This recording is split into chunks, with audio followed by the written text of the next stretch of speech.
Hindi inakala ng pamilya ni Chris Mike Sandoval na sa ganito magtatapos ang buhay ng 4 na taong gulang na bata. Nagkatayo noon sa harap ng bakal na railing si Chris Mike sa Pasil Fishport sa Barangay Suba sa Cebu City nitong Lunes. Isa pang batang lalaki at akyat baba sa likod ng railings. Ilang saglit pa, natumba ang malaking bakal at nadaganan ang biktima. Isinugod ang bata sa Cebu City Medical Center saka inilipat sa Vicente Soto Memorial Medical Center dahil sa tindi ng tinamong sugat. Doon na siya binawian ng buhay. Ayon sa lolo ng bata, sila ang nagbabantay sa apo dahil namamasukan bilang kasambahay ang ina nito. Nalingat lang daw sila at di napansing lumabas ng bahay ang bata.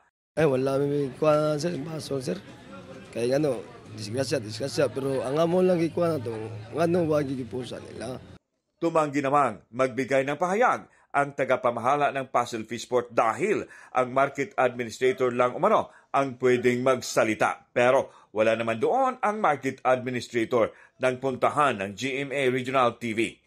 Nag-iimbestiga na ang lokal na pamahalaan at mga pulis.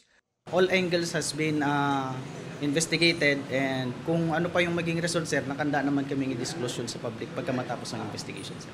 Akuin din ng LGU ang lahat na gastos sa ospital at pagpapalibing. Makita gaday nato nga naadyoy negligence on the part of the employees o naadyoy mga empleyado ani nga makakuha gyud og either disciplinary actions, even suspension or even atong ipabalhin ba og lain o kung regular o pabalhin ba nato og lain departamento. Wala namang planong magsampa ng reklamo ang pamilya ng bata pero may panawagan sila. Di ako lang, malubong na sa tarong. May ilun na lang sa serba.